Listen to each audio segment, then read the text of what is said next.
did you expect that, all of the success that you've had? No, but I worked for it. Does that make sense? Let's do some social kick. Welcome back to the Social Kick Podcast. I'm Brian Lundquist, joined by a full crew today: Luke Paddington, Dr. John Mullen, and Béryl Gastaldello. What's up, Garrett? What's up, Béryl? How are you? What's up, girl? I'm doing great. I'm doing great. Thanks for having me again, guys. Of course. Oh, well, hey, so are you back in College Station now? Yeah, CS Town, right here, right now. Cool. What would you say is the most Texas thing about you now? Oh my God. Definitely not wearing boots or hat or anything. I just want to say as a joke, ain't going nowhere, or I'm fixing to leave. That's just as a joke, you know. I'm fixing to leave. I just tell it like I can, you know. I just tell people like, ain't going nowhere right now, just so you know. That resonates with me. I grew up in Atlanta, and I grew up saying fixing to. Or y'all. What was the biggest? Did you speak English when you first moved to the U.S.? Did you have to take the TOEFL? I didn't speak English at all whatsoever. I thought I did, you know. I swear, I hope people will believe me and understand. You know, I guess I've had English for 9 years, but it's not what you think. It's not what you think at all. It's like the colors, the animals, describe the picture. Where's Brian? Because we have a thing about where's Brian. Brian is in the kitchen. No one understands that, but, you know, people that learn English or in the UK or things like that. So I would try to make jokes like that, but for example, but no one will get it when I get it. I'm like, guys, where's Brian? They're like, what do you mean, where's Brian? I'm like, Brian is in the kitchen. It's the same thing for us when we learn French, because when we learn French, it was bonjour Claudette, bonjour Jean-Paul, ça va Claudette, ça va Jean-Paul, où est Claudette, où est Jean-Paul, Claudette est dans la piscine, dans la piscine. It was just like that. That's a shame for the country. That's how we learn French. And then I learned Québécois, and Québécois is all curse words. It's all religious curse words, and that's the first French that one learns when you go to Quebec. So, yeah, I did have to take. I had to take the TOEFL, the SAT. You know, I was very last minute. I think I did everything around May of the year I was coming in, so 3 months before August, right? So I didn't have much training, and I think I passed everything on the edge. That's what happened. So when I first arrived at A&M, I had to take ELI classes. So it's English Institute Language, something like that. Language Institute. Grammar, vocabulary. That one was fun, the vocabulary, because it was all French words, like highest words, you know. So I knew everything was easy. Vocabulary I had to pass. Grammar I had to pass twice. And then I will just correct people because everyone is making mistakes all day long. I still do, but when I was in that class, I was like, you know, when you say she don't do that, I'm like, what? You don't say that. I'm that way too. I don't. Anytime I hear that, I want to correct that phrase. Well, I still make mistakes, obviously, time to time, but I don't mind anymore, and it is what it is. So. Well, you definitely speak better French than Luke does. My roommate at Purdue, Romain Mayer, was from France, and when I got information about him coming in, all I knew he was like a 6'6" French guy. And then at Purdue, we got there, and I'm walking to the dorm for the first time, and I see this 6'6" guy wearing capri pants, wearing all arena at the time, and I'm like, this has got to be my roommate. And we get in the room. No one was wearing arena in the U.S. at that time, right? So I was like, this has to be him. We get in the room. He speaks English, but he doesn't know all these little things. So we went around the room, and he held up like a stapler. I'd be like, stapler. And then he'd hold up a clothes hanger. I'd be like, clothes hanger. And we'd go through all these things because he could speak and have conversations, but just, I don't know, just like you said, obviously learning it in a classroom or in France is a lot different than in America. Wouldn't you say that's a odd fiction right there? Wait, say the last thing you said. Sorry. But it comes on pull deck. It's really hard to read English workouts when you're used to the French workouts and vice versa. So in Quebec, the coach would write 100 PAP and 100 DO and 100 LB. And I'm like, what is that? And because I'm used to. So did you have a problem? How hard was it to adjust to the American way of giving workouts even and talking about the systems? You had to learn that language as well, didn't you? Yeah, well, I don't know if you knew that, but so like I said, it was a very fast process. I didn't visit any school, and to be honest, I didn't even know anything about A&M. Nothing. I just went.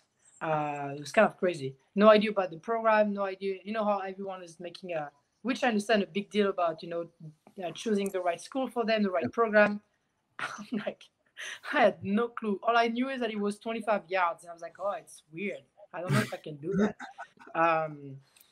That's it. So I didn't know anything. Yeah, for the longest time, I also did not get what was going on. I didn't know the school system, the credit score. I was so confused. So confused. Even more when I was taught in those English Institute, the Language Institute, thinking it was the real classes. I was so confused. It's like, is that it? After 2 weeks, I wanted to leave, actually, to be honest. I was like, I can't do this. Is not cool. I don't like it. And you have to know, Steve Boltman's workout, they're not easy to understand because, sometimes he was like 1675. So 25 like this, 25, and the third one is like that. And I was just like, I don't know anything. I didn't know how you say mesh bag. I didn't know although equipment, vocabulary. And I have that funny story. So it took me a couple months to finally understand that we were doing similar things every week. That Monday was that, Monday morning was more kick, Monday night IM. It took me a couple months. One day I was like, oh, that's what we did last week on Monday too. I was like, also we do that every Monday. I was so out of this world, like out. For example, we all a bit afraid of Monday night. It's like I am aerobic set and stuff. And just to let you know, I would go and I have no idea what I was going for. No idea how long it was gonna last, the interval, nothing. I was just following people. And I can tell you that was long. I was just like, 10 to 125 IM. I was like, when do we stop? When is it stopping? Or, I don't even know how I did it. I was just so confused. People were trying to help me, but when you will say 50s, I don't know, one of them I was just confused. Every time I would stop at the 50s and it was something else. I would just misunderstand things. And Steve was the person that would understand me the least with my accent. So that was a great communication right there. We could just not understand each other. It was all about my teammates helping me out. So to answer your question, I didn't know anything. Béryl, the first 6 months of swimming in Quebec, I would never be on any team rosters, any bus lists, any meet rosters. And I kept going, how come I'm not on the list? And I was training. I was never on it.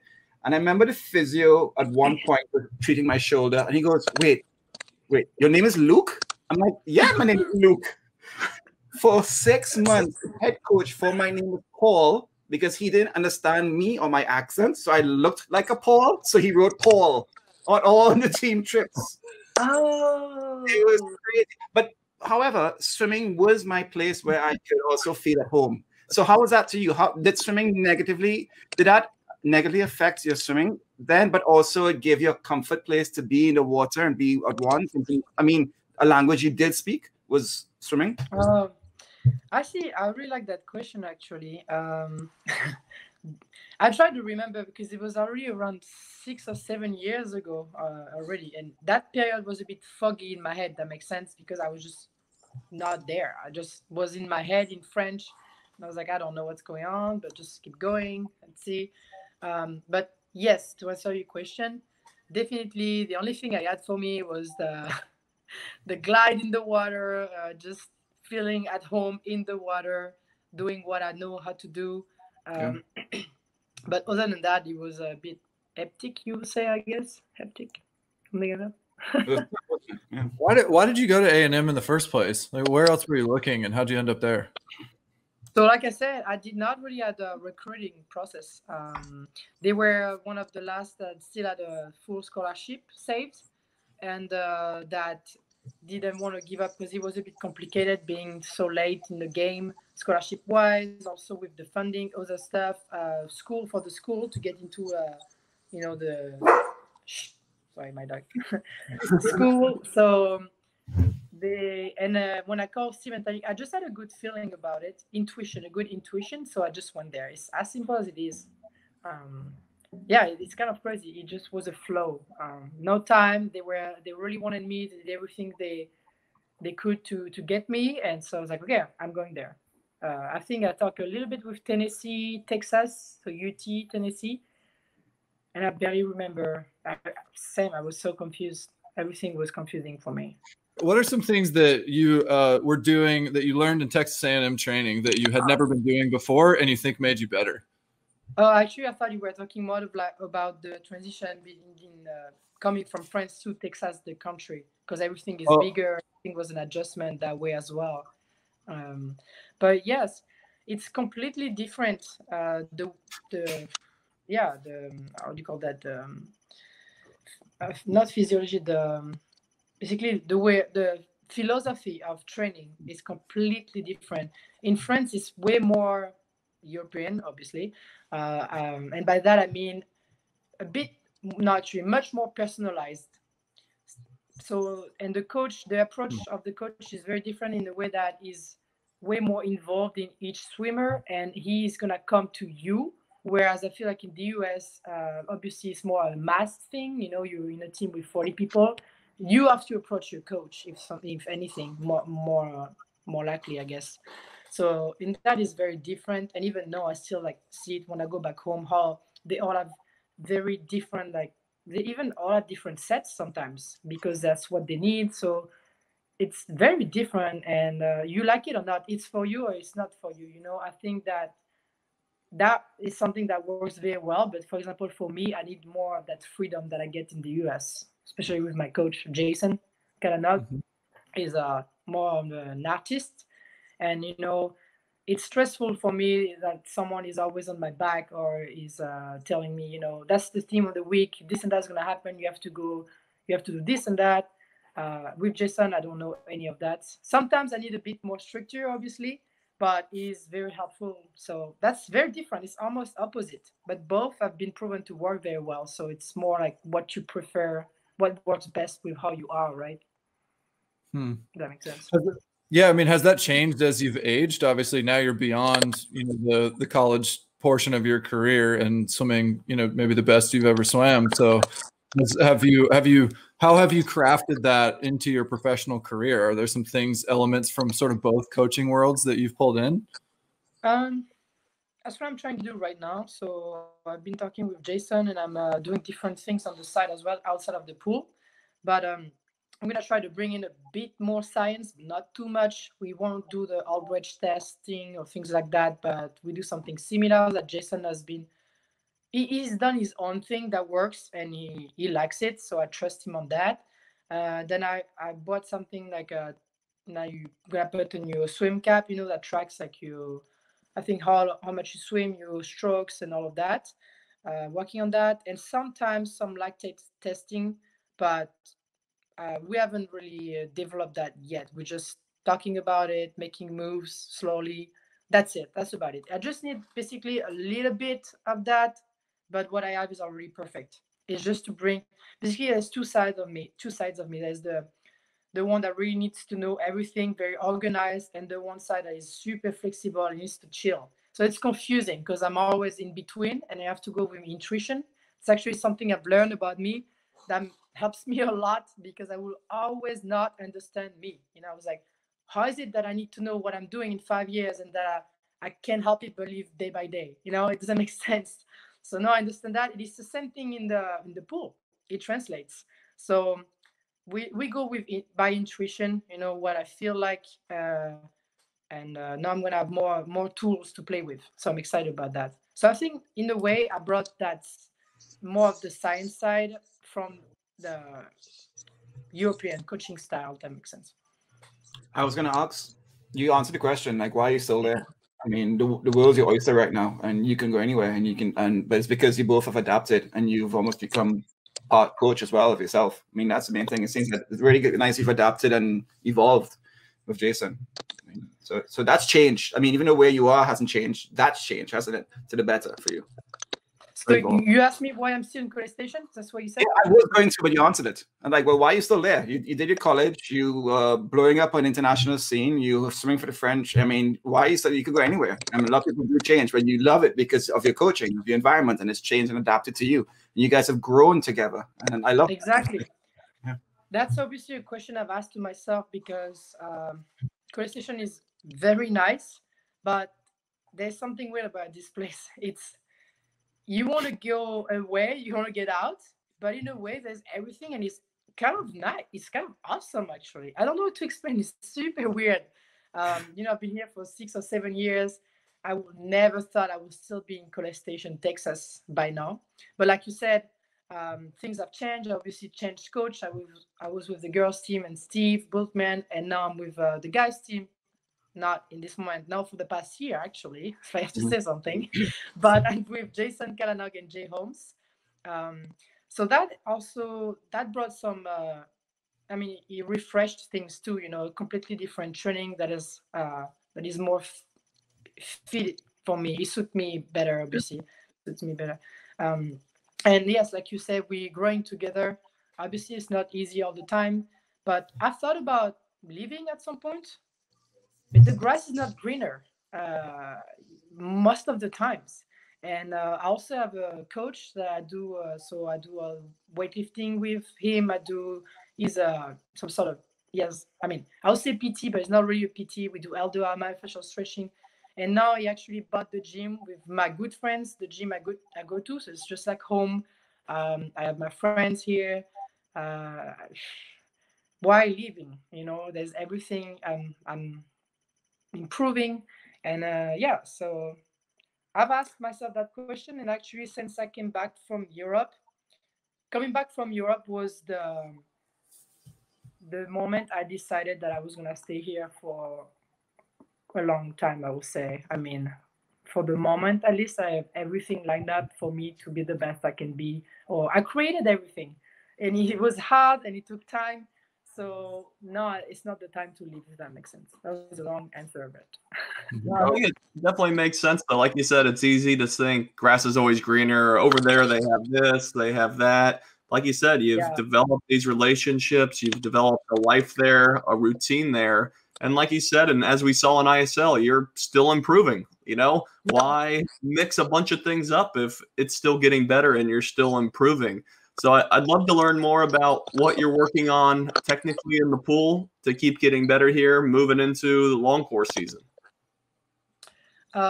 So it's hard for me to say. In a way, I'm someone that tends to think a lot. And what I'm doing here with Jason and everything I'm doing here is trying to take that out of the equation as much as possible. So when I'm asked some questions like that, it's a bit difficult because I've been trying to shut off my brain, basically, which is really beneficial for me. So I just need to think a little bit. Let's say in the pool, Jason doesn't really correct me of things like that. It's rare because I'm already like some sort of psychopath or things like that. If I see something, I feel things a lot. I'm a hypersensitive person, which I'm learning how to accept, how to deal with, to make changes because of that. It's obviously not easy, but pros and cons. Pros of that is because I'm hypersensitive and hyper aware of my body. If something is out of balance or something, I feel it right away. And what I do is I correct it also right away by myself, most likely. Obviously, as coaches on deck and stuff to help me time to time. But it's something that I do myself. And the biggest work that I do is actually not in the water, it's outside of the water. And the goal is for all the work that I'm doing outside of the water to give me the ability to not have to think about anything in the water, because everything is going to be just go in a motion. You know, it's just I'm gonna build certain muscles that I don't have right now, learn how to move ways that I've never moved before, and then this is just gonna directly translate in the water. So that's what I'm doing right now, basically. It's we're in the first, I'd say we're in the process of building new fibers like muscles and adjusting. So I'm not expecting to move very fast in the water right now in this first phase, and then after that we're gonna, you know, change things up, and it's gonna be more in the water. The focus is gonna be to be fast in the water, to have some speed in the water, just to go ahead of the topic. Yeah, I know we talked about it a little bit on the Instagram Live, but I think maybe going through maybe an example weight room routine or Dryland routine that you're doing right now, because I don't think many people, particularly in the States, are familiar with the program that you're doing and how much time you're spending on it outside of the water. Yeah, I told my coach on Tuesday he should pay me to be there because I'm spending a lot of time in there. I shouldn't pay him. No, I'm just kidding. I'm just very I'm just very sarcastic with him. It's just how it is. He's my friend. He's a very good friend, Phil. So I don't have the notes right here, but he actually just changed because changed my whole. We call it Dryland, but it's not the Dryland as what people think about Dryland, you know, which is more like some sort of cardio and things like that. We call it Dryland still, but it's more those Eldoa and afterward my official stretching that I'm doing. But so before that, because it just changed, the plan was that I go and lift 3 days a week. So it's Tuesday, Thursday, and Saturday afternoon. Yeah, I only have 1 day off. If I can complain about that, no, just kidding. I decided to spread things around to be able to recover more because that's my job, and why not? So I'm doing Tuesday, Thursday, Saturday. On Tuesday, it's snatch. It's all everything from a power snatch, front squat, and then I have a circuit with small exercises, maybe pull-ups or then some at first Eldoa, things like that, small movements. On the middle day of the week, it will be more light. It's either a hang power clean or a hang power snatch, from a hang position below the knees, and it's glute bridges, and same thing. I have a circuit. Circuit is around 3-4 exercises that I do 2 to 3 times or 3 to 4 times, and then the last day, the third day, the Saturday, it's my favorite. It's power cleans and back squat with a circuit, and then the other day, Monday, and Friday, yeah, I do Dryland. So I do more of like a what I don't like, but what really makes me better. And every single day afterward, I do the stretchings, and then we do some treatment if I need, because I have some diaphragm things I have to deal with, and other things that came up. So that was the schedule originally. As of right now, I'm doing 2 times a week now. I'm gonna start lifting twice a week and focusing more on all the small muscles like building and the Dryland parts, the part I love so much. I don't, like I said, but I just know I have to get through that, and it's gonna take 2 to 3 weeks. It's gonna be rough, but after I get through that phase, I'm gonna adapt, and this is probably what's gonna make me better in the water. Where do you feel like you need to get better in the water? Where are your biggest areas of opportunity, and how is this setting you up to get you there? I'm a quad dominant person, quad dominant swimmer, and so I overuse my quads and I underuse other muscles like my abs, my lower abs specifically, or then it makes me overuse my psoas on one side, things like that. Just like even making things more even everywhere. It is difficult to explain in English, let's be honest. It's because it's detailed and precise things. Do you understand what I'm saying, or should I redo that? Yeah, no, I do understand. Basically, Also, I've had repartition of the force, where the force is being exerted. Instead of like overkicking with just my quad and stuff, I'm using more my what do you call that behind the quads? Hamstring. Your hamstrings and glutes and things like that, right? Using more my hamstring, using more my lower abs, using more like psoas on the other side. Just Yeah, making things more even everywhere. So you actually end up being stronger because there's only so much you can do using one muscle or one, part of your body mainly. And if things are more even and spread around your body, I think you're just stronger. It's not, I think it's a fact. So that's the goal. And for that, I have to make a lot of little adjustments that don't feel great at the moment. But that's one way I can improve. And building those fibers for the moment. So I do the movements very slow to make sure I do it in a way perfectly. And then afterward, I'm gonna try and do those movements very, very fast to build that like explosivity within those new movements, if that makes sense. So I'm just building like neurological connections, and then I'm gonna learn how to use them as fast as possible. It's very different from everyone, I guess, what I'm doing. It's new, but I think it's something that works very well, and that is gonna continue to work very well for me. At least I believe in it. That's what I have to tell myself, to be doing those 3 hours Dryland, Yeah. But now I believe in it, and I've had good results already. So I'm going to the next level. Where did you pick that up? Where did you pick that up? Is that because you're right, that is different, and I haven't heard of people applying their learning style maybe in that manner to swimming and athletics. And we hear about people experimenting all the time, but I'm curious how you came to iterating in that manner. Like, did you bring that framework from somewhere else in your life that you're applying to swimming, or is it from another person, or did you just happen upon it? So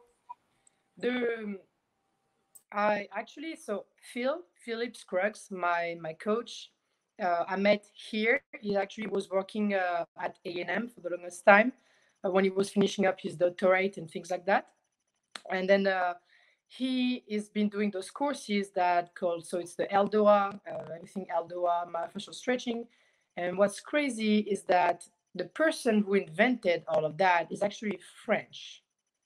He's based in France, in Marseille, from my hometown, which is crazy coincidence, because he's never in France. He's always traveling. He's working with people like Tiger Woods, Stephen Curry, things like that. He's a big deal person. What he does works very well. And so my coach, Philip, has been taking his courses. And the fact that I met him, he how do you call that? He included that into my training. We decided to work together, and so we started working on that as well. So it actually comes from him. Yeah, that's as important as it is. I met Phil. Phil does that, and we incorporated that into my training. So yeah, Béryl, I was just wondering about your mindset and you're making deliberate steps to be in a good place. It started from your choice of being in Texas, how you're applying it to your swimming. You see yourself behind the blocks, but at the same time, you're all happy, but you are a badass underneath as well. So talk about that. Just talk about your Dryland you're doing for this and this. How do you stay calm when things go crazy like this? Like right now? Yeah. Because my life is like that. Like, I don't have a choice. It's challenging, but I don't have a choice, and you learn how to deal with it, right? So it's fine. We figure it out. That's one of my favorite quotes of Mike Tyson. Everybody's got a plan until they get punched in the mouth. Ooh, I like that. Yeah. Yeah, that's a good one. Hey, I wanted to go the direction. I just want to talk about ISL success, because I mean you really burst onto the scene, and I want to know. I mean, shoot, would you 181K in earnings in 2020? Is that right? Are you talking about money right now? Yeah. Is that? I just saw that career earnings, or at least the earnings stats for the year. You kind of burst onto the scene like top 4 money earners, and I don't know how many people would have picked that before you started in ISL. Is it like did you expect that, all of the success that you've had? No, but I worked for it. Does that make sense? Yeah. And then concerning the money, it's amazing, obviously, but I don't really care in a way. That's not what drives me at all, actually.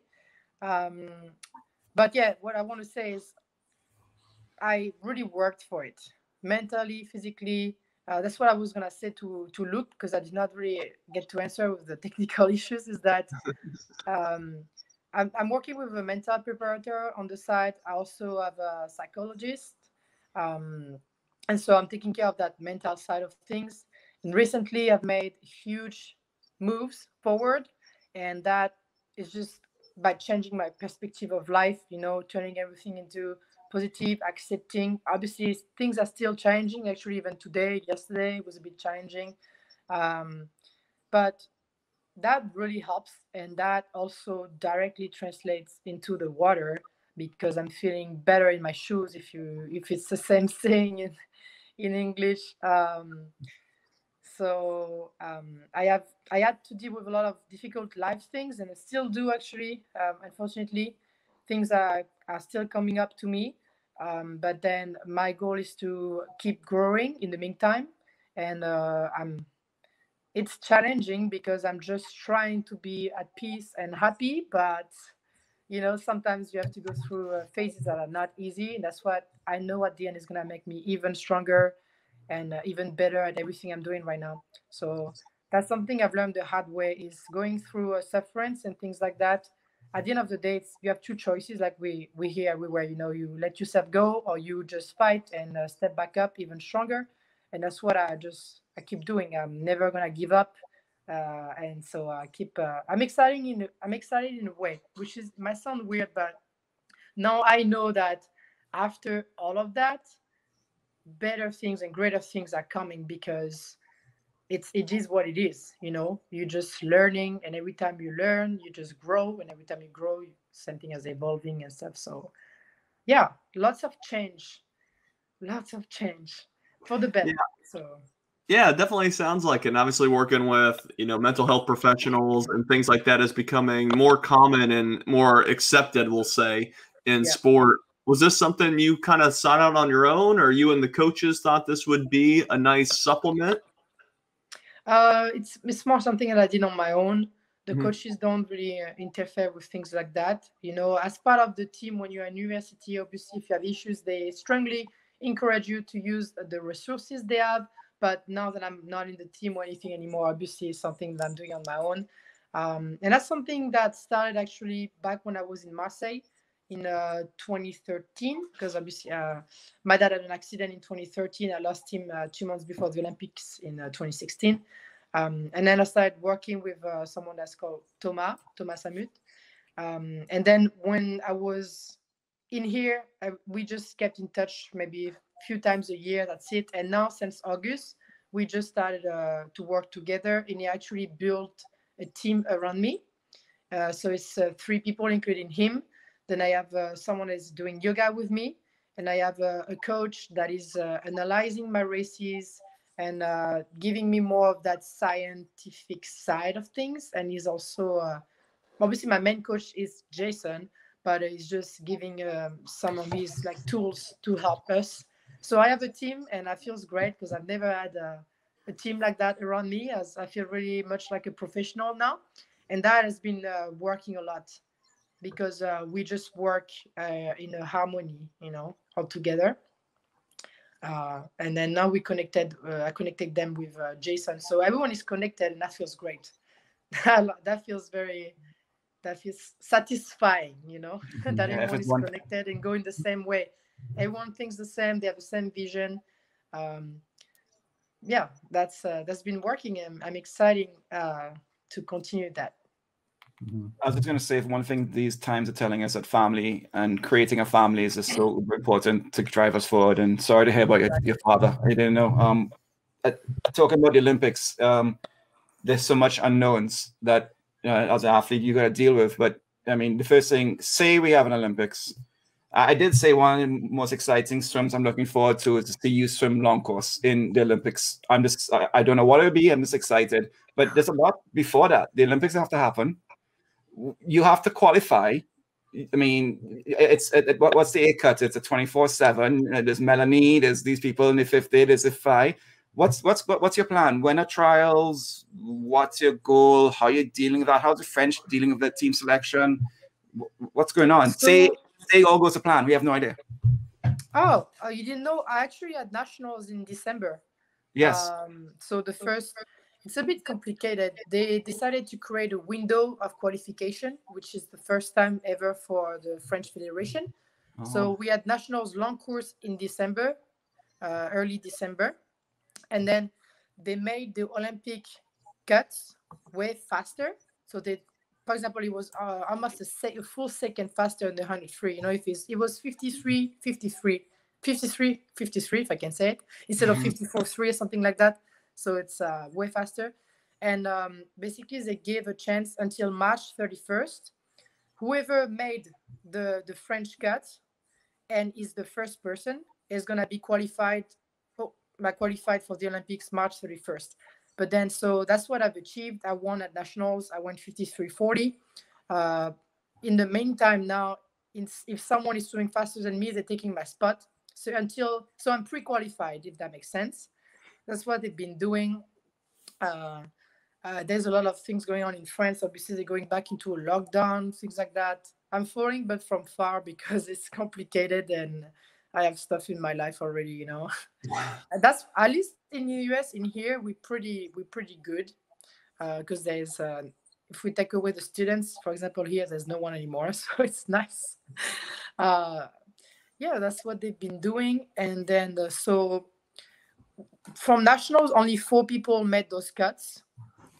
So 4 people are pre-qualified. So there's Melanie, there's Florent, there's Marie, and I. And after that, so there's European Championships and another French nationals in June. Depending what happens, so it's same thing. Depending of what happens by the end of March, I'm gonna do this or that or not. So I have to be very flexible. Everyone has to be super flexible, anyways. But more so when you live super far away like that. And so they actually have a meet, I believe, that ends. That's like the end of the window is the end of the meet at home. So everyone's gonna go there. I'm guessing my main rivals will taper, maybe. I don't actually, I'm guessing, but I don't know their plans. I'm ready for everything. If they beat me, if they take my spot, they take my spot. It was meant to happen. If they don't, great. I'm qualified by the end of March if the Olympics happen. If not, I think I see, for example, for that situation, it could just be like, oh, I hope no one beats me, you know, it'll be horrible, things like that. That's kind of the first thought that comes in mind, for me at least, the first. And then I just cut it and I was like, wait a minute. You know, if someone beats you, it's meant to happen. It doesn't mean that you won't go. But for me, it's like if someone beats me, it might actually be even better for me, to be honest. I know it sounds weird because being qualified in March would be a relief. But if someone beats me, it's going to give me, I'm going to be even more hungry. That makes sense? Because I'm telling myself, if someone beats me, I will be unbeatable in June. No one is going to beat me in June. That makes sense? So that's what I'm telling myself, and I'm building up to that mental mindset, So I know it's a good sign. How do you do that, Béryl? How do you deal with not knowing? Like, people at this stage know exactly what their event lineup is for the Olympics. They visualize what lane they're going to be in, and they visualize their goal time doing it. There's so much uncertainties. How are you doing that? You're just like, you know what? Whatever shit happens, and I'm going to deal with it, and I'm going to make me stronger. Is that the thing? Yeah, like I said, it's the two sides of me. I've never been that person that visualize things, know which lane I'm going to be. I don't even know the lineup of events. I'm pretty sure the 100 free is the first day. I don't even know. I think 100 fly maybe. So to tell you, I don't even know. I don't know. I'm like that, and it works well for me. So, but it's just difficult to accept because everyone else that I see around me is not like that.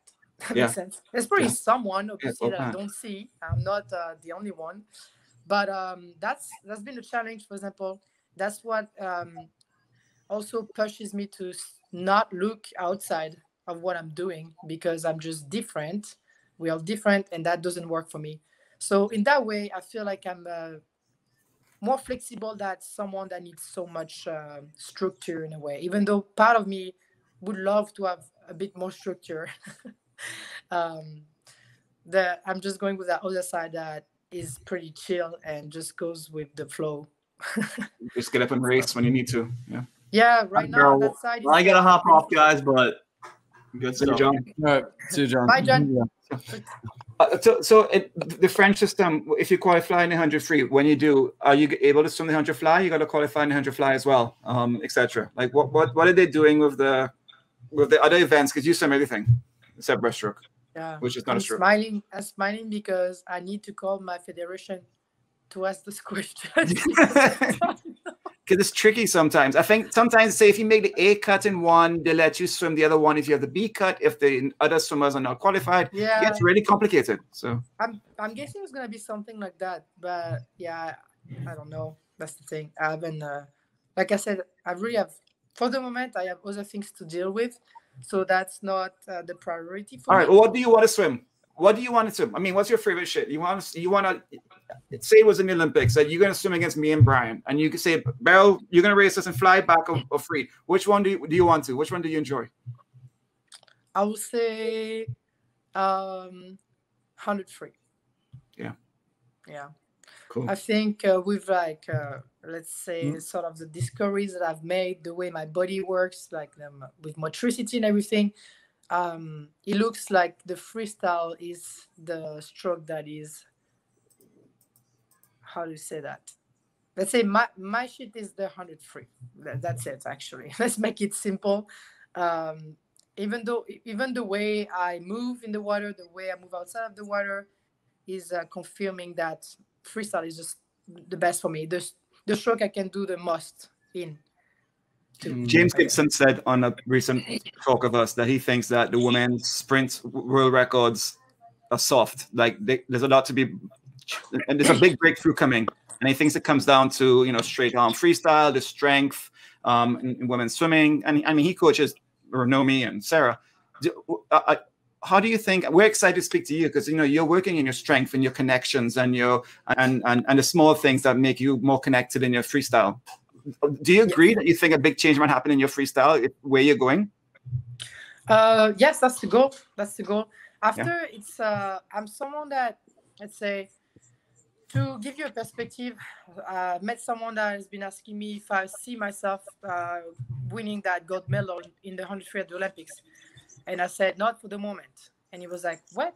You need to do that. That's something you need to put in your head.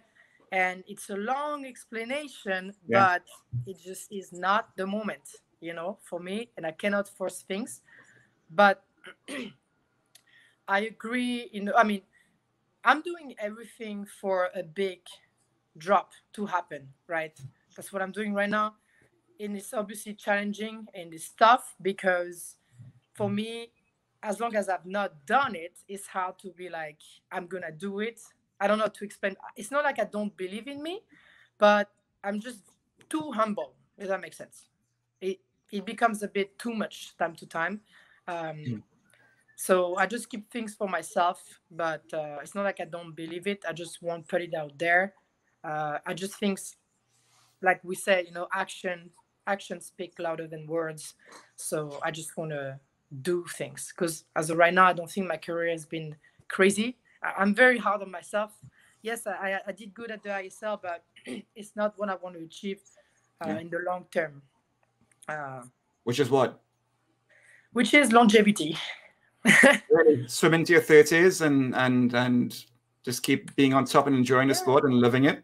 It depends. Obviously, it's not like I don't really have goals. It's more like an idea that came up to me. And I was like, you know what? I don't want to be that person that comes in, gets an Olympic medal, Olympic gold, or Olympic medal, and just disappears.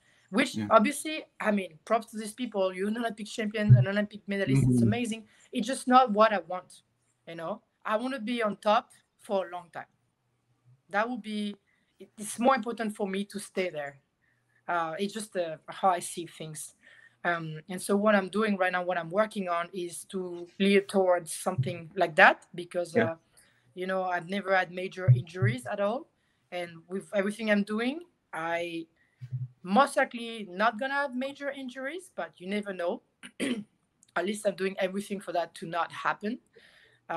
So, yeah, it's just it's more what I'm leaning towards something more like something like that, if that makes sense. I know it might be weird because I mean, obviously, I would love having and I will want an Olympic gold or an Olympic medal or multiple, but I'm looking more like in long term. How do you feel like what are your expectations for the sort of structure and the opportunities within swimming? Like, of course, in the last 2 years, now we have a pro swim league that's an opportunity to focus on training in a different way and racing in the fall. If you're talking about longevity, what do you see in the next 10 years in the sport of swimming? Is that still around? What sort of innovations do you think we'll see? That's a good question. I've not really thought about it. I think obviously with the arrival of the ISL, things moved a lot, and talking with Constantine, things are gonna keep moving a lot. One of his goals is to take. I mean, basically, he's saying that the Olympics have been the way they are and been there for so many years. Nothing really has changed, and he's thinking that it might just disappear slowly but surely at some point, if that makes sense.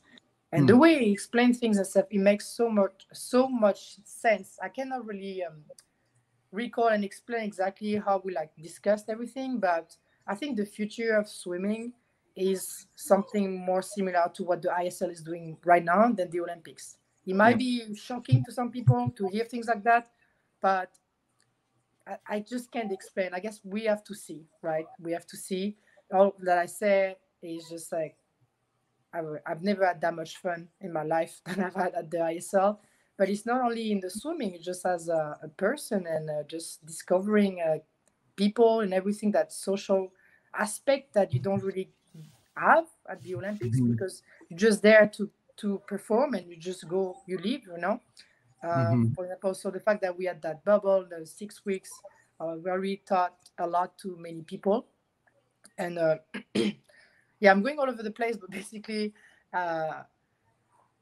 just the ISL. I mean, that's something that makes me want to stick around for a long time because I just can do what I love to do. I can get money because obviously you have to leave, and it's just amazing. So, yeah, I think we needed a refresh, like a renewal, right? Yeah, totally.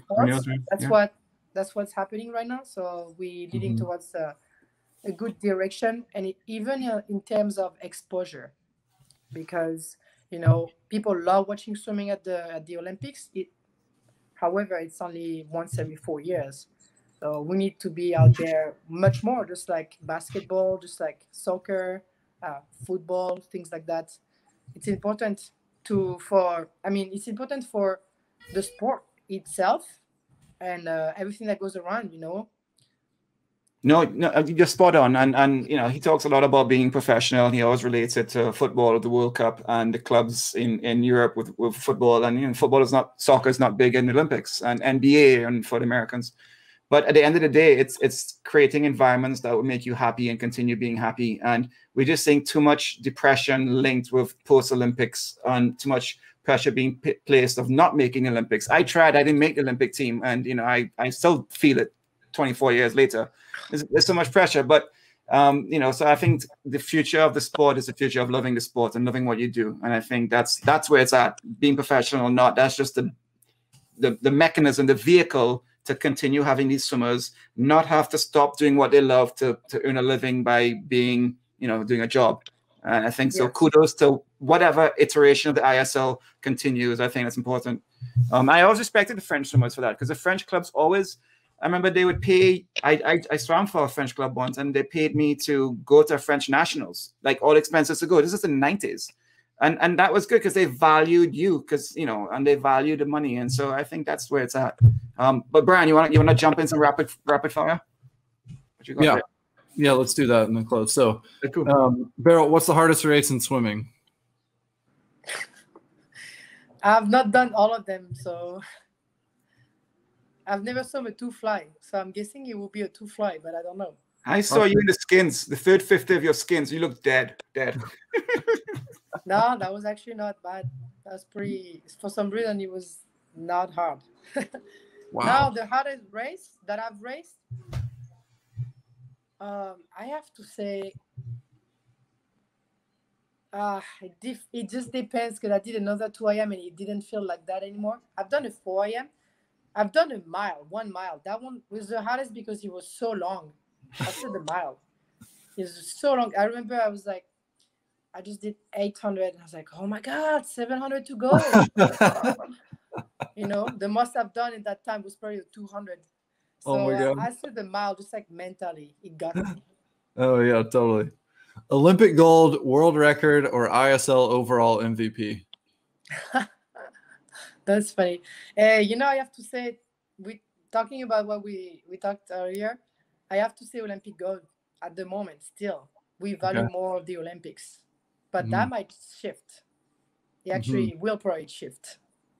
Well, if we're still doing this in 10 years and you are, then we'll talk about it again and come back and see. We talked about all the things in Texas. And what would you say is actually still the Frenchest thing about you? What do your friends say about you? No cursing. Let's say that too. My personality, I'm very honest. I feel like not saying that Americans are not honest, but I don't feel like people are as straightforward as I am, at least in here, and that can be shocking. Yeah. That's true. And my accent is pretty French. Your accent's pretty French. And the way I love food, and I can keep going like that.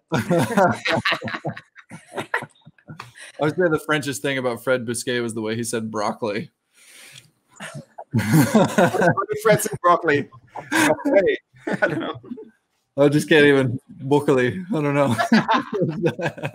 Broccoli. Yeah. Broccoli.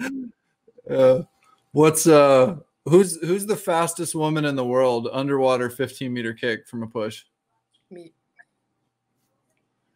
If there was a 100 IM long course, is there anyone in the world who could beat you?